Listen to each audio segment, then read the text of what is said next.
잘 지내고 계시죠, 여러분? 네. 오늘은 여러분 식탁에 관한 이야기입니다. 식탁에 관한 이야기.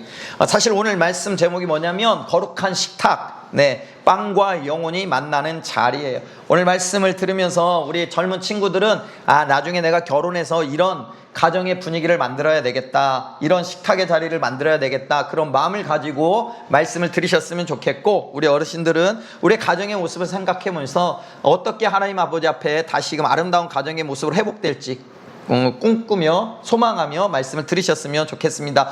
여러분, 세계적인 대기업의 CEO들 잘 아시죠? 그리고 남 부러울 것 없는 억망장자들이 자녀를 키울 때 절대 빼놓지 않는 1등 교육 비결이 있다고 해요. 그게 뭔지 아세요 혹시? 1등 교육 비결 몰라요? 비싼 쪽집게 과외 아니래요. 외국에 유학 보내서 공부시키는 거 아니래요. 이것은 뭐냐면요, 하버드 대학교 연구팀이 15년 동안 수많은 가정을 추적 조사해서 밝혀낸 우등생들의 공통점이기도 하대요. 아이들의 언어 능력을 발달시키고요, 정서적 어떤 안정감을 주고요, 중독에 빠지지 않게 만드는 가정의 행복한 비결, 과연 무엇일까요? 그것은 여러분 다름이 아니라 바로 일주일에 5번 이상 가족이 함께 저녁 식사하기였대요. 일주일에 5번 이상 가족이 함께 저녁 식사하기. 여러분 놀랍지 않습니까? 독서가 아니었어요. 부모의 재력도 아니었어요. 뿐만 아니라 어떤 대단한 교육 프로그램을 돌린 것도 아니었어요. 그저 온 가족이 단지 마주 앉아서 밥을 먹었을 뿐이라는 거예요. 그런데 아이들이요 똑똑해지고 건강해지더라는 것입니다. 정서적으로 안정감을 갖더라는 거예요. 놀랍죠? 행복하고 성공적인 인생을 만드는 최고의 명당은 학원이 아니에요. 바로 여러분 집안의 식탁이었던 거예요. 그런데 여러분, 진짜 반전이 뭔지 아세요? 진짜 반전? 그것은 이렇게 식탁이 중요하다라는 걸 세상 학자들은 이제 겨우 알았는데, 놀랍게도 성경은 이미 3000년 전에 이 비밀을 완벽하게 꿰뚫어 보고 있었다라는 거예요. 오늘 본문을 한번 잘 떠올려 보십시오. 시편 128편은 하나님께서 믿음의 가정에게 주시는 복의 종합 선물 세트라고 할 수 있어요. 그런데 이 시를 가만히 읽어보면요, 하나님이 약속하신 복이 절 하늘 위에 신비로운 구름 속에 있는 것이 아니에요. 또한 대단한 어떤 권력을 잡았다든지 대궐 같은 집에 사는 것도 아니에요. 하나님은 행복의 정점을 여러분 어디에 두셨냐면 바로 우리 집 식탁의 풍경으로 두셨어요. 여러분 집의 식탁의 풍경으로. 3절을 한번 눈으로 보십시오. 내 식탁에 둘러앉은 자식들이라고 정확하게 꼭 집어서 말씀하십니다. 성경에서 가족을 뜻하는 가장 아름다운 우리말 단어가 뭔지 혹시 아십니까? 가족을 뜻하는 우리말, 식구예요. 식구. 누구예요? 식구. 식구예요. 식구. 한자 뜻 그대로 풀어보면 이게 무슨 말이겠어요? 함께 밥을 먹는 입이라는 뜻이에요. 함께 밥을 먹는 입. 피를 나눴다고 해서 여러분 저절로 식구가 되는 게 아니라는 거예요. 한 지붕 아래 살면서 따뜻한 밥을 같이 나누고 그 밥을 씹으면서 오늘 하루 있었던 그 소소한 이야기를 나누는 사람들이 뭐라고요? 진짜 가족이요, 진짜 식구라는 것이죠. 근데 요즘 우리 집 식탁은 어떻습니까? 여러분 집의 식탁은 안녕하신가요? 현대인의 식탁은 참 풍성해졌죠. 먹을 것이 넘쳐나요. 지금 여러분들 고기 반찬 아니면 식사 잘 안 하시잖아요. 감사하네. 목사님 어렸을 때는요, 고기가 어디 있습니까? 명절날만 먹는 고기였어요. 그것도 여러분 국에 말아 먹는 고기였죠. 대부분 그랬어요. 그쵸, 김숙희 사모님? 고기를 안 먹어보셨죠? 김치, 맨날 풀떼기. 맨날 풀떼기예요. 그래서 저는 지금도 풀떼기 잘 안 먹습니다. 풀떼기 잘 안 먹어요. 질려요. 요즘 여러분 그렇잖아요. 막 고기 없으면 안 먹잖아요. 넘쳐나요, 먹을 게. 그런데 안타깝게도 식구는 사라지고 있어요. 저녁 시간이 되었는데 다들 따로 노는 풍경 아마 낯설지 않으실 거예요. 함께 식사하기가 그렇게 어려워요. 다들 바빠요. 너무 바빠요. 어쩌다 큰맘 먹고 한 식탁에 모여 앉아도 대화가 없어요. 대화가 별로 없어요. 다들 한 손에는 숟가락, 다른 한 손에 뭐가 있어요? 핸드폰, 스마트폰 있잖아요. 그 스마트폰 들고 화면을 뚫어지게 쳐다봐요. 숟가락이 입으로 들어가는지 코로 들어가는지 모르겠어요. 몸은 같이 앉아있는데 영혼은 이미 수만 킬로미터 떨어져서 각자의 디지털 세상 속을 떠들고 있는 거예요. 여러분, 식탁이 차가워지면 가정도 차가워져요. 밥상이 여러분 무너지면 관계도 무너져요. 사랑하는 우리 중고청 여러분, 여러분의 가정을 행복하게 꾸려가고 싶다면 밥상의 문화를, 식탁의 문화를 아름답게 만들어 가시기로 결단해 보세요. 밥상이 무너지면 여러분 관계도 무너지는 거예요. 왜요? 식탁은 단순히 칼로리를 채우는 장소가 아닌 거예요. 서로의 영혼이 만나는 거룩한 자리이기 때문이죠. 저는 오늘 차갑게 식어버린 우리 집 식탁 위에, 우리 따뜻한 교회 식탁 위에 하나님의 온기가 다시 한번 뜨겁게 불어올 수 있기를 소망합니다. 그래서 서로가 서로를 위로하고 격려하고 서로의 힘이 되어줘서 가정의 분위기가, 교회의 분위기가 점점 더 뜨겁게 달아올 수 있는 그런 은혜가 있었으면 좋겠어요. 가정이, 교회가 여러분 행복해지는 법 그리 어렵지 않습니다. 하나님께서 설계하신 식탁의 원리를 회복하면 되는 거예요. 그러니 가족과 함께 식탁의 자리를 만들어 보시길 바래요. 성도들과 함께, 소그룹원들과 함께 식사의 자리를 만들어 보십시오. 우리 중고등부도 소그룹 있잖아요. 식사의 자리를 만드시라고요. 그렇다면 이 거룩한 식탁을 만들기 위해서 우리가 가장 먼저 무엇을 준비해야 될까요? 뭘 준비해야 될까요, 여러분? 그 첫 번째 비결은 식탁 위에 올라오는 음식이 아니에요. 그 음식을 준비하는 우리의 일터, 즉 다시 말해서 손의 수고에서부터 시작된다라고 성경은 말씀하고 있어요. 여러분, 식탁에 맛있는 음식을 올리려면 가장 먼저 뭐가 있어야 될까요? 뭐가 있어야 되죠? 맛있는 음식을 그냥 뚝딱 하고 만들어져요? 그렇지 않죠? 마트에 가서 먼저 재료를 사야 돼요. 장을 봐야 돼요. 그렇죠? 장을 보려면 어떻게 해야 돼요? 일단 지갑에 돈이 있어야 되겠죠. 두둑해야 되겠죠. 맞아요. 즉 돈을 벌어야 돼요. 다시 말해 일터가 있어야 된다 이 말이에요. 그래서 오늘 성경은 행복한 가정의 첫 번째 조건으로 엉뚱하게도 거실이나 주방이 아니라 우리의 땀 흘리는 일터를 꼭 집어서 이야기하는 거예요. 우리 사랑하는 중고청 여러분들에게 하나님께서 꼭 맞는 일터를 주실 수 있기를 바랍니다. 일터 없는 인생이 아니라 일터 있는 인생 되기를 바라요. 1절과 2절 함께 읽어볼까요? 우리 1절 2절을 같이 읽습니다. 시작. 여호와를 경외하며 그의 길을 걷는 자마다 복이 있도다. 내가 내 손이 수고한 대로 먹을 것이라. 내가 복되고 형통하리로다. 내가 내 손이 수고한 대로 먹을 것이라. 아, 이 말이 뭐 그리 대단한 말씀이라고, 이 말씀이 뭐 그리 놀라운 축복이라고. 여러분, 이 말씀이 엄청난 축복인지 이해하려면요, 그 당시 고대 이스라엘 백성들이 살았던 삶의 배경을 좀 이해할 필요가 있겠죠. 시편 128편이 기록될 당시의 중동 지방은요, 내가 아무리 열심히 농사를 짓는다고 해도 내 입으로 들어간다는 보장이 있었던 시대가 아니었어요. 여러분들이 아무리 열심히 살아도 그 열심히 산 만큼의 열매가 있었던 시대가 아니라 이 말이에요. 열심히 밀과 보리를 키우면 뭐예요? 열심히 농사를 지으면 뭐합니까? 국경 너머에 블레셋이 쳐들어와서 하루아침에 싹 가져가 버리는데요. 미디안 족속이 와가지고 하루아침에 싹 뺏어가 버리는데요. 땀 흘리면 뭐하냐고요. 기껏 땀 흘려서 갖고 놨는데 메뚜기 떼가 날아와가지고 하루아침에 그걸 다 먹어버리는 거예요. 가뭄이 찾아와가지고 그 한 해 농사를 다 망치게 해버리는 거예요. 그러니 여러분, 그 당시 내가 내 손이 수고한 대로 먹을 것이다, 이 말씀은요 단순한 그냥 덕담이 아닌 거예요.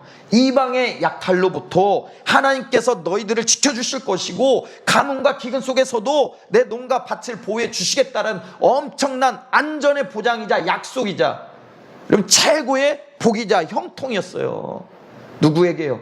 여호와를 경외하며 그 길을 걷는 자에게요. 하나님을 사랑하며 하나님께 예배하는 자에게요. 오늘 우리의 삶도 이와 비슷하지 않습니까? 한번 생각을 해보십시오. 아침 일찍 여러 부모님들이 출근 전쟁을 치르고 눈치 보며 일하고 밤 늦게까지 온 힘을 다해서 수고해요. 어떤 분은 투잡 쓰리잡까지 해가면서 열심히 살아간다고요. 그런데 세상이요 참 거칠어요. 세상이 참 험해요. 열심히 벌어두면 뭐합니까? 사기를 당해서 하루아침에 다 날려버려요. 열심히 벌어둬서 누군가가 여기에 투자하면 돈 벌겠다라고 해서 투자를 했는데 하루아침에 막 90% 손실이 나버려요. 갑자기 경제 공황이 오기도 하고요. 건강에 적신호가 켜져가지고요. 그 돈이 모래성처럼 스르르 사라져버려요. 그냥 스르르 사라져버리는 거예요. 여러분, 오늘 여러분이 건강한 몸으로 일터에 나갈 수 있다는 거, 오늘 여러분이 건강한 몸으로 하루하루 공부하며 살 수 있다는 거, 그리고 한 달 동안 성실하게 일해서 받은 그 소중한 월급으로 가족들과 둘러앉아서 찌개 하나 끓여 먹을 수 있다는 거, 그거 당연한 일 아닙니다. 그거 결코 당연한 일 아니에요. 하나님의 거대한 보호 아래 있다는 가장 확실한 증거이자 복인 거예요. 그런데 우리 인간의 본성이 어때요? 저와 여러분의 본성이 어때요? 솔직하게 어떻습니까? 하나님 힘 안 들이고 살 수는 없습니까? 하나님 힘 안 들이고 대박 나면 안 됩니까? 하나님 손 안 대고 코 풀면 안 됩니까? 이것이 여러분 솔직한 저와 여러분의 마음 아니에요? 서점에 가면요 꾸준히 베스트셀러가 되는 책의 종류가 있어요. 그 종류가 뭐예요? 돈 많은 백수가 되는 법, 돈 많은 백수가 되는 법, 젊어서 은퇴하고 노는 법. 못 보셨어요? 서점에 가보세요. 지금도 항상 여러분 베스트셀러 자리에 있어요. 이런 종류의 책들이요 안 보려고 해도 눈에 들어요. 땀 흘려서 일하는 노동을 가치 없게 여기고 불로소득을 부끄러워하는 그런 시대예요. 부끄러워하지 않는 시대예요. 하지만 하나님의 생각은요, 하나님의 생각은 어떨까요? 우리 가정이 여러분 로또 위에 세워지기를 하나님은 원치 않으십니다. 왜요? 땀 흘리지 않고 얻은 재물은 반드시 가정을 망가뜨리거든요. 반드시 가정을 망가뜨려요. 실제로 조사해 보면 로또 1등에 당첨된 사람들이요 그 결말이 어떻대요? 대부분 불행하다잖아요. 도박에 빠지기도 하고 부부가 이혼하기도 하고 쾌락에 빠져가지고 모든 돈을 다 탕진하기도 하고 가족 간에 심지어 막 소송을 벌이면서 싸우기도 해요. 여러분, 손에 수고가 빠진 복은요 독이 될 가능성이 많아요. 독이 될 가능성이 많습니다. 여러분의 삶을 망가뜨릴 가능성이 많다고요. 어느 시장 골목에서요 새벽부터 생선을 파는 집사님이 계셨어요. 겨울철만 되면 얼음물에 그 손이 다 터가지고 심지어 손등에 피가 나기도 하고요. 통통 부었어요. 그 추운 겨울날 여름물에 여러분 손을 담궜다가 뭐 꺼낸다고 하면 생각해 보세요. 퇴근길에 그 거친 손으로요 10,000원짜리 몇 장을 가지고 마트에 들려가서 자녀들이 좋아하는 고기 한 근을 사들고 들어가요. 집에 가서 고기가 지글지글 굽히는 그 굽히는 그 소리를 들으면서 맛있게 먹는 아이들의 입을 바라볼 때 집사님이 땀을 닦으며 이렇게 고백하는 거예요. 아이고, 오늘 하루 뼈마디가 아프도록 참 고됐는데, 참 힘들었는데 내 손으로 벌어서 애들 입에 고기 넣어주니까 고생이 눈 녹듯이 녹네. 사라지네. 참 행복하다. 이게 행복이지. 여러분, 이 힘겨운 고백이 오늘 시편이 말하는 형통의 비밀이고 복의 비밀이에요. 최고급 5성급 호텔에서 몇십만 원짜리 뷔페를 먹어야 행복한 것이 아니라는 거예요. 내 손에 정직한 수고로 내 가족의 입을 채울 수 있는 그 소박하고 당당한 기쁨, 그것이 하나님께서 설계하신 건강한 가정의 뼈대라는 것입니다. 성경은 이 복이 누구에게 임한다고 말씀하고 있어요? 여호와를 경외하며 그 길을 걷는 자마다요. 여러분, 예배당에서만 믿음 있는 척 하지 마세요. 예배당에서만 하나님 사랑하는 척 하지 마세요. 경외하는 척 하지 마세요. 진짜 여호와를 경외하는 사람은요 주일 예배를 마치고 월요일에 학교에서 또는 출근할 그 내 삶의 자리에서 성실함으로 하나님의 자녀임을 증명해내야 되는 거예요. 내가 일하는 직장이, 내가 들어가서 공부하는 그 학교가 아무리 여러분 보잘것없어도, 초라해도, 직장 상사의 그 잔소리가 힘들어도, 선생님의 그 말이 힘들어도, 이것은 하나님이 우리 가정을 먹여 살려라고 보내주신, 이것은 하나님께서 나에게 공부하라고 보내주신 거룩한 일터고 학교다라는 그 믿음으로 성실히 충성스럽게 버텨내는 거예요. 학교 가기 싫어도 학교 가야 되는 거예요. 그렇게 하나님을 경외함으로 일터를 지켜낸 남편과 아내의 발걸음은요 아름다워요. 주님은 그 발걸음을 지키시고 마침내 그 손의 수고를 따뜻한 가정의 식탁으로 연결해 주세요. 그러면 그러면 여러분 이렇게 하나님을 경외하는 그 성실함으로 우리 집 식탁 위에 귀한 양식이 준비되었어요. 즉 손의 수고로 그 차려진 따뜻한 밥상이 완성이 되었다 이 말이에요. 그런데 이걸로 끝입니까? 그런데 여러분 이걸로 끝이에요? 아니에요. 여러분 여기에 중요한 것이 있어요. 한번 생각을 해보십시오. 밥상 위에 아무리 좋은 음식이 차려져 있으면 뭐예요? 아무리 소고기 반찬이 있고 여러분들이 제일 좋아하는 그 음식 종류가 있으면 뭐하냐고요. 그 상에 함께 마주 앉은 사람들의 그 관계가 어색하고 험하면요, 관계가 어색하고 험악하면 어떻게 되겠어요? 그 밥은요 여러분 찹쌀로 밥을 해도 모래알 씹는 것 같아요. 모래알 같은 거예요. 음식을 맛있게 만드는 건 여러분 조미료가 아니에요. 함께 앉아있는 사람들의 존재인 거예요. 함께 앉아있는 사람들의 존재이죠. 그래서 오늘 본문은 우리의 시선을 식탁 위에 놓인 빵에서 식탁 주위에 앉아있는 사람들에게로 옮긴다고요. 즉 이 거룩한 식탁의 주인공들을 아주 기가 막힌 두 나무에 비유해요. 과연 어떤 나무일까요? 한번 3절을 같이 한번 보실래요? 3절 읽어볼게요. 같이 읽습니다. 시작. 내 집 안방에 있는 내 아내는 결실한 포도나무 같으며 내 식탁에 둘러앉은 자식들은 어린 감람나무 같으리로다. 두 나무가 나와요. 어떤 나무죠? 포도나무. 그리고 또 하는 나무는 감람나무. 여러분 이 구절은요 그냥 시적인 멋부리기가 아닙니다. 당시 유대인들은 이 말씀을 들었을 때 무릎을 탁 치면 아 그렇구나, 맞아 했을 거예요. 왜냐하면 이 포도나무와 감람나무는 이스라엘 땅을 지탱하는 가장 귀하고 생명력이 넘치는 축복의 상징이었거든요. 이 나무들의 생태적 특징을 알면 우리 가정을 향한 하나님의 놀라운 계획을 여러분 볼 수 있어요. 먼저 아내들을 뭐라고 이야기해요? 결실한 뭐요? 포도나무 같다고요. 그럼 남자들 잘 들으세요. 결혼 안 한 친구들도 포도나무 같대요.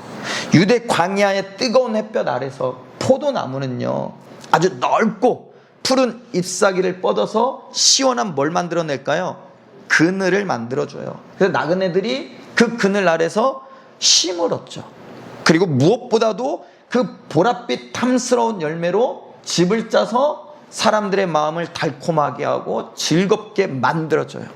그래서 구약 성경에서 포도주는요 항상 기쁨과 축제를 상징했어요. 그러니까 가정에서 아내가 바로 뭐래요? 이런 존재라는 거예요. 쉼을 주는 존재, 축제, 기쁨을 주는 존재라는 거예요. 여러분 아내는요 집안의 온도를 조절하는 영적 온도 조절기 같아요.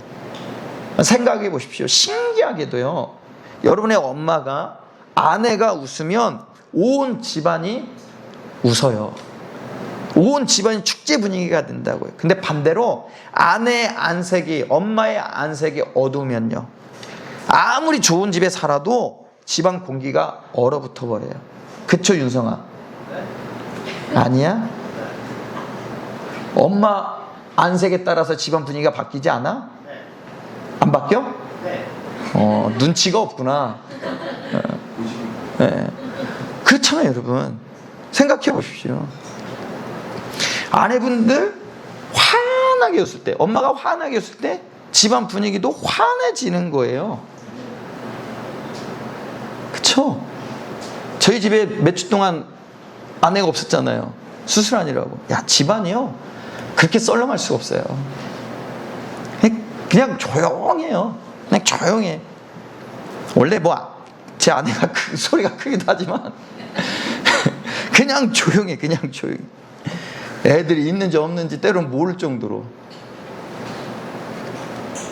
근데 여러분 이 포도나무는 치명적인 특징이 하나 더 있어요. 그게 뭔지 아세요? 혼자서는 절대 하늘로 곱게 자라지 못한다라는 거예요. 이 포도나무는 혼자 자라지 못해요. 왜요? 줄기가 연약하거든요. 반드시요 벽이나 튼튼한 버팀목을 감싸 안고 올라가야 돼요. 그쵸? 버팀목이 없으면 땅바닥을 기어요. 그리고 결국은 썩어버려요. 죽어요. 그러니까 남편 여러분, 여러분의 아내가 여러분의 가정 안에서 풍성한 기쁨의 열매를 맺는 포도나무가 되기를 원하신다면, 그렇다면 남편들은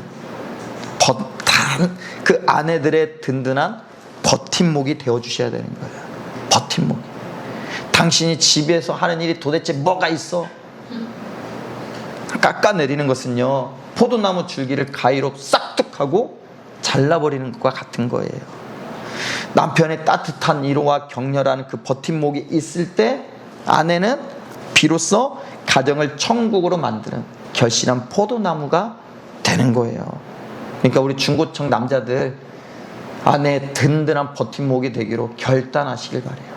위로와 격려라는 말로. 아시겠어요? 네. 결혼할 때가 된 거야, 유성이가. 그럼 한번 따라해 볼까요? 내가 따라해 봅시다. 구윤성 너만 해봐. 내가 든든한 버팀목이 되어줄게. 네, 안 그러기만 해봐. 그렇다면 여러분, 이제 식탁에 둘러앉은 자녀들은 어떤 나무 같다고요? 어떤 나무?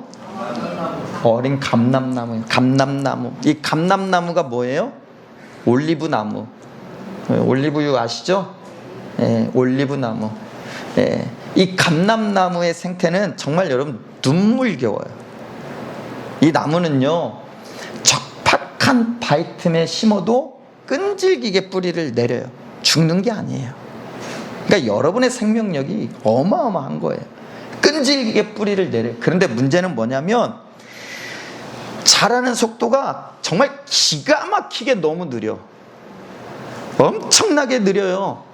모목을 심고 제대로 된 올리브 열매를 정말 제대로 풍성하게 여러분 거두려면요, 적어도 15년에서 20년이 걸린대요.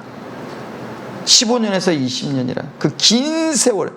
그러니까 이거 심어서 언제 열매를 보나 싶을 정도로 그냥 정말 지루하고 정말 힘든 나무예요. 여러분의 자녀가 그렇지 않아요? 우리 자녀들의 모습이잖아요. 그런데 한번 제대로 여러분 자라나기 시작하면요, 이 감람나무는 수백 년, 길게는 1000년 이상 늙지 않고 기름진 올리브 열매를 맺는데요. 지금도 이스라엘 겟세마네 동산에 가보면요, 예수님 당시부터 살아 숨쉬며 열매를 맺었던 감람나무가 있대요. 놀랍죠? 1000년, 2000년이 지났는데도 안 죽는 거예요. 즉 감람나무는요, 가뭄이 와도 주인이 바뀌어도 묵묵히 그 자리를 지키면서 가문을 먹여 살리는 가장 위대한 영적 유산이 되는 나무라는 거예요. 그런데 오늘날 우리 부모님들은 자녀들을 어떻게 대하십니까? 감람나무가 아니라 마치 인스턴트 콩나물처럼 키우려고 하지는 않습니까? 물만 주면 하루 만에 그냥 쑥쑥 자라나는 그 콩나물 보셨어요? 이처럼 막 성급한 마음으로 아이들을 막 달달달 볶는 거예요. 학원 몇 달 보냈는데 성적이 안 올라. 그럼 막 속이 뒤집어지는 거죠. 아유, 저 돌대가리. 그래서 옆집 아이가 막 비교하는 거예요. 넌 도대체 누구 닮아서 그 모양이니? 언제 철들래? 여러분, 감람나무는 콩나물이 아닙니다. 콩나물이 아니에요. 원래 느리게 자라는 나무예요. 우리 집에도 이런 나무 있어요. 그냥 느리게 자라는 나무. 그냥 마음이 편해졌어요. 모든 걸 비우니 마음에 평안이 왔어요.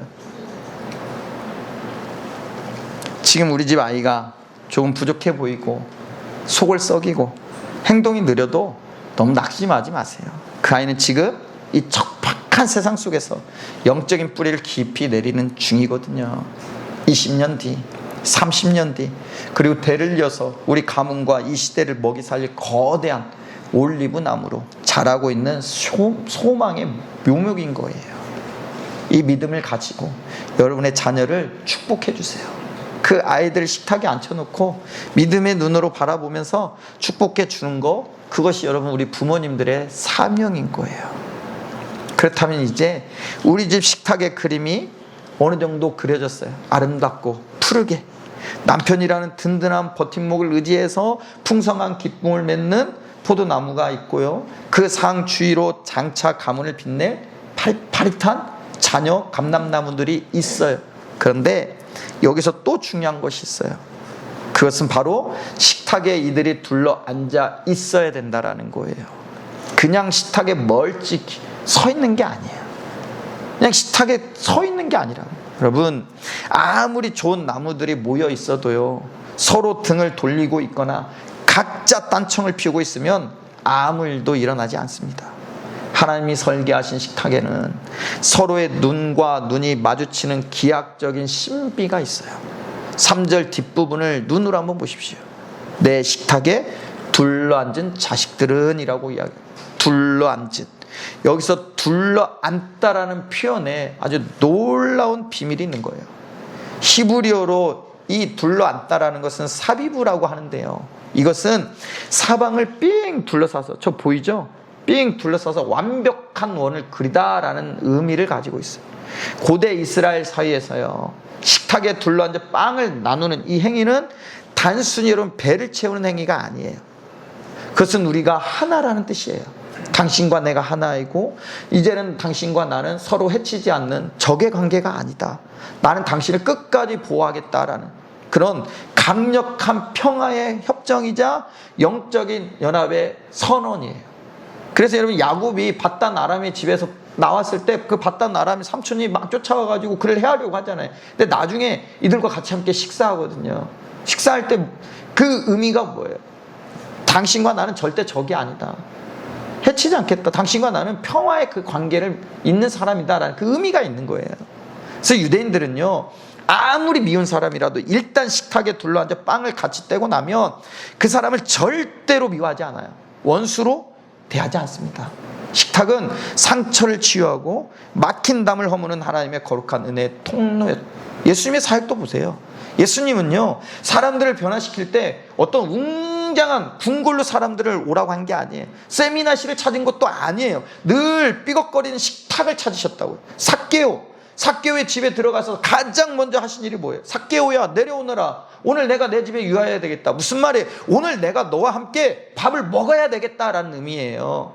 식탁에 그렇게 삥하고 둘러 앉으신 거예요. 모든 유대인이 손가락질 하는 세리 죄인들의 그 집에서도 예수님은 기꺼이 그들과 상 주위에 둘러 앉으셨어요. 세상에서 버림받고 상처 입은 영혼들이 주님과 함께 식탁에 마주 앉아서 따뜻한 빵을 받아 먹는 순간 꽁꽁 얼어붙었던 그들의 마음이 녹아내리고요, 인생이 바뀌는 기적이 일어난 거예요. 식탁은 이렇게 치유가 일어나는 하나님의 성소였어요.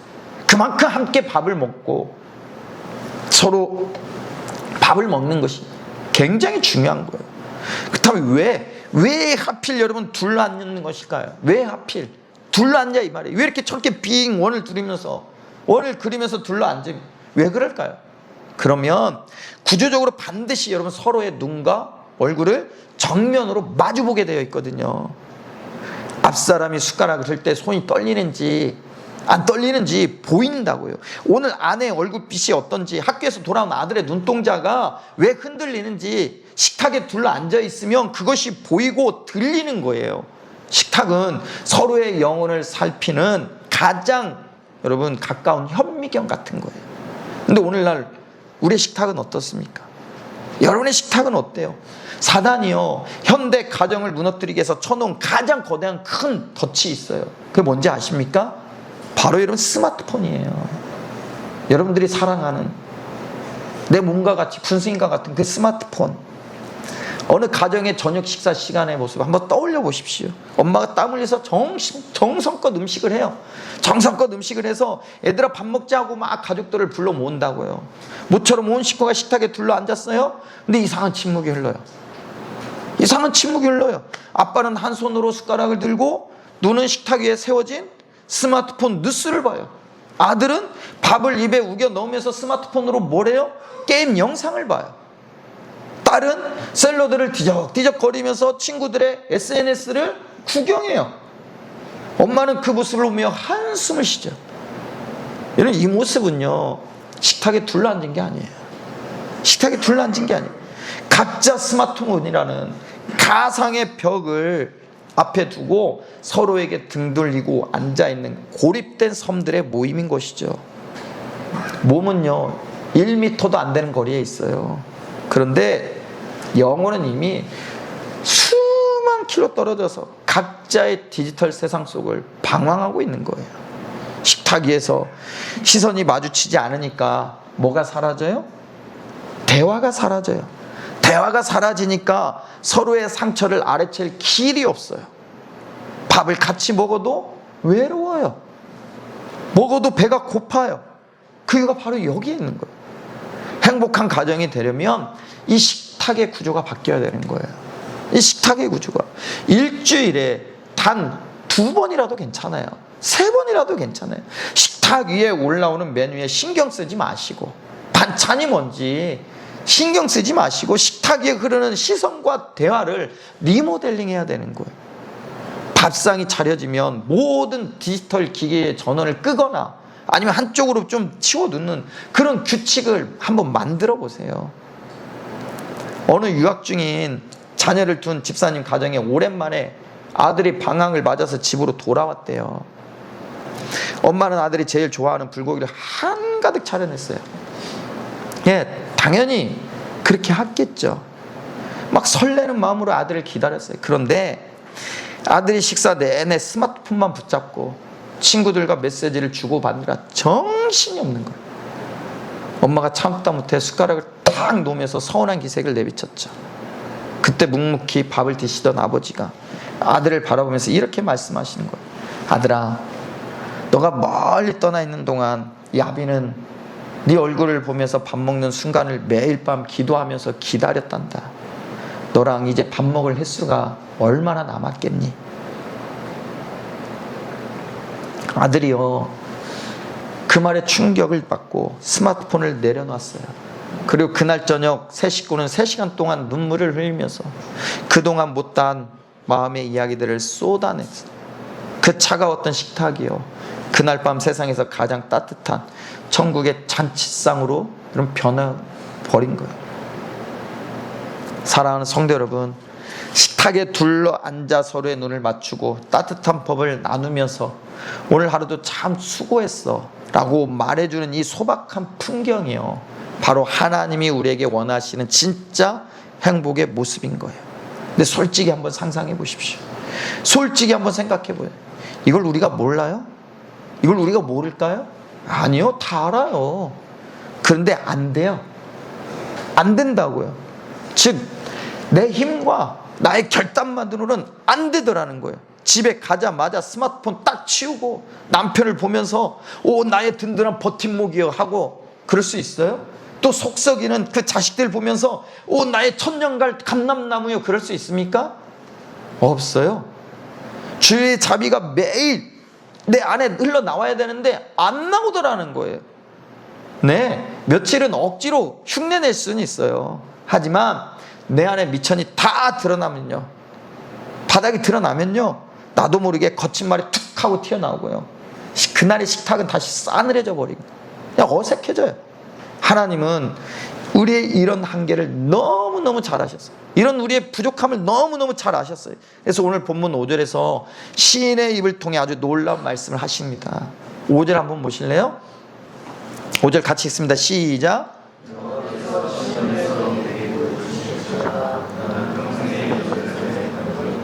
네, 여호와께서 시온에서 내게 복을 주실지어다. 여기서 갑자기 튀어나온 단어가 있어요. 뭐예요? 시온이고 예루살렘이에요. 1절부터 4절까지는요 온통 집 안방, 식탁, 자식들 이야기만 하다가 갑자기 무대를요 저 멀리 예루살렘 성전이 있는 시온산으로 확 옮겨버린 거예요. 그러면 왜 갑자기 느닷없이 우리 집 식탁 이야기를 하다가 성전 이야기를 하시냐 이 말이에요. 여러분, 당시 유대인들에게 시온은요 단순한 그냥 산이 아니었어요. 그곳은 뭐가 있어요? 하나님의 임재가 있는 곳, 즉 예배의 자리였던 거예요. 이스라엘 백성들은 1년에 3번씩 전국 각지에서 전부 다 이 시온산을 향해 걸어와 눈물로 예배를 드렸어요. 시인이 가정을 노래하다가 시온을 언급한 이유는 명확한 거예요. 가정의 행복은 집안에서 짜낸다고 만들어지는 것이 아니라 시온에서 흘려보내는 하나님의 은혜를 받아야만 유지된다라는 거예요. 이것이 성경이 말하는 행복의 경제학이에요. 하나님과의 수직적인 관계인 그 예배가 바로 서야 비로소 여러분 내 곁에 있는 가족들과 수평적인 그런 평화가 흘러가기 시작한다라는 거예요. 시온은 우리 집 거실을 따뜻하게 데워주는 영적 보일러예요. 메마른 그 식탁을 적셔주는 마르지 않는 샘물이라고요. 여러분, 우리가 왜 주일 예배에 목숨을 걸어야 될까요? 왜 주일 예배에 목숨을 걸어야 될까요? 왜 이 자리에 나와서 전심으로 막 하나님을 찬양하고 집중해서 말씀을 들어야 될까요? 종교적인 의무 때문에요? 그렇지 않습니다. 하나님께서 하라고 하셨으니까요? 아니에요, 여러분. 이게 우리가 살 길이기 때문인 거예요. 여기서 하나님의 사랑을 듬뿍 받아야 그 은혜의 밑천이 드러나지 않는 거예요. 은혜 밑바닥이 드러나지 않는 거예요. 하나님의 사랑을 듬뿍 공급받아야 그 은혜의 밑천을 가지고 월요일부터 내 가정으로 돌아가서 남편을 품고 자식을 기다려줄 수 있기 때문인 것이죠. 내 심령의 시온의 은혜가 메말라 버리면 어떻게 되는 줄 아세요? 은혜가 메말르면 여러분 어떻게 되는 줄 알아요? 집에 돌아가는 순간 마음에 안 드는 것만 보여요. 온통 다 마음에 안 들어. 왜 이렇게 꼴 보기 싫은지 몰라요. 당신 왜 맨날 그 모양이야? 너는 도대체 누구 닮아서 왜 그 꼴이니? 그냥 날카로운 송곳 같은 말로 막 식탁에 앉아있는 이들의 가슴을 막 찔러댄다고. 내 안에 예수 생명이 없으니까, 내 안에 은혜가 없으니까 가족들에게 줄 수 있는 게 여러분 독설밖에 없어요. 독설밖에 없어요. 그 독설이 또 다른 독설을 낳아요. 자꾸 독설을 만들어내는 거예요. 그 독설이 결국 뭘 만들어내요? 병을 만들어내요. 병을 만들어내요. 서로 그냥 병 들어가는 거예요.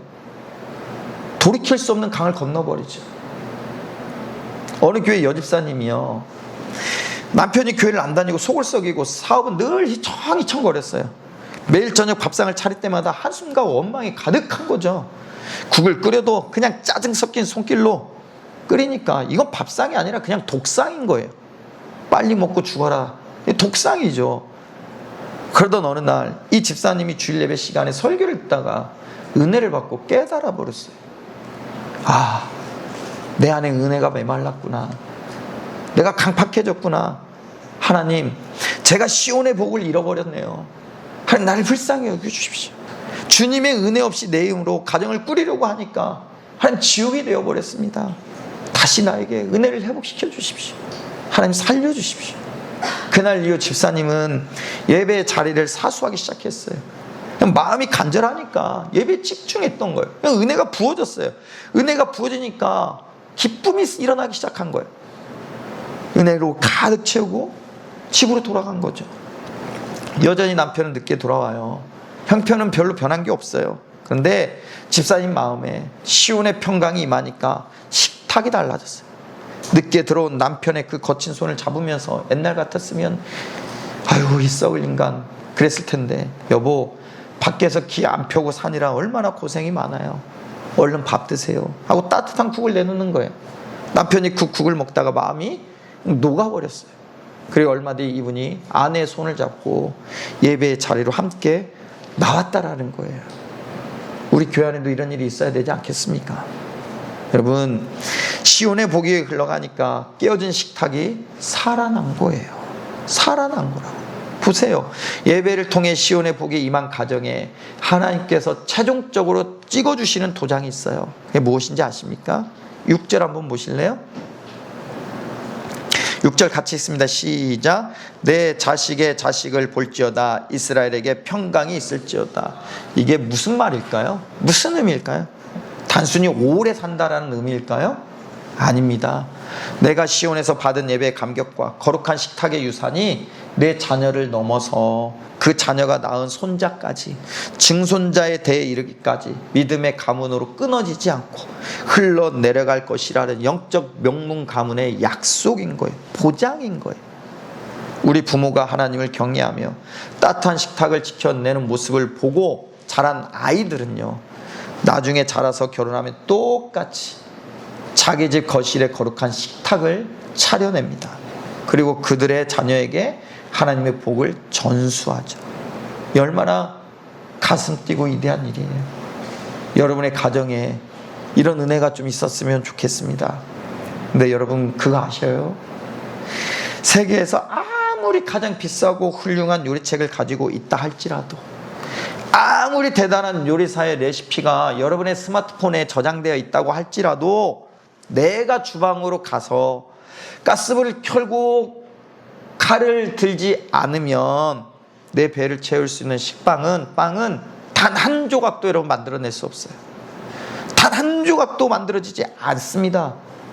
오늘 본문의 말씀은 하나님의 완벽한 레시피예요. 하지만 오늘 이 말씀이 여러분의 머릿속에만 저장되어 있다면 안타깝게도 여러분의 가정은 여전히 영적 영양 실조 상태에 굶주려 있을 거예요. 중요한 것은 뭐예요?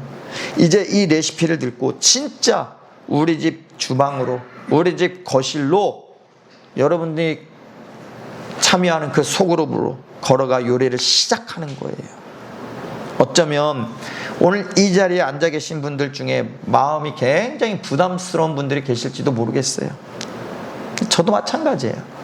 목사님, 말씀은 좋은데요, 그거 모르는 거 아닌데요, 우리 집 식탁은 이미 깨진 지 오래됐어요.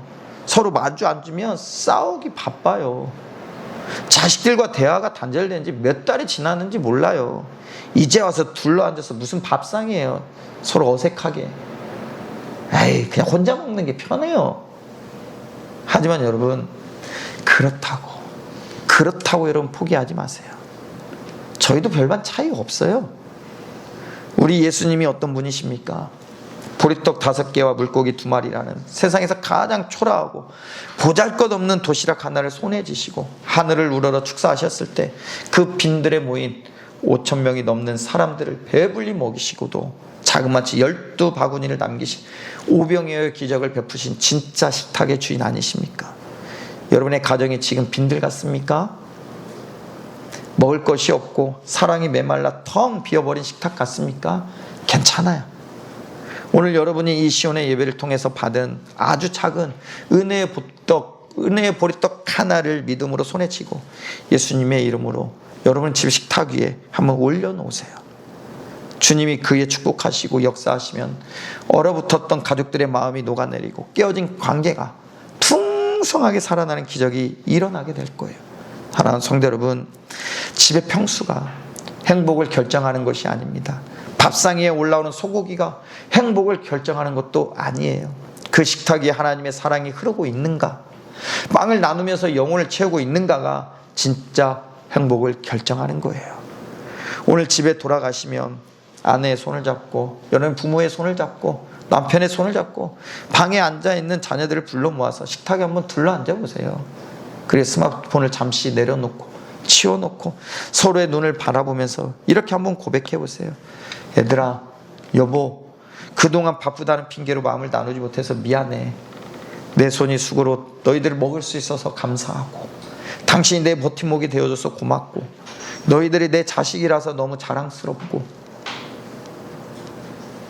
주님이 주신 이 식탁에서 우리 오늘 진짜 식구로 행복하게 살아보자라는 그런 고백을 나눌 수 있었으면 좋겠습니다. 이 믿음의 선포가 시작될 때 여러분의 거실은 천국의 잔치 자리가 될 것입니다.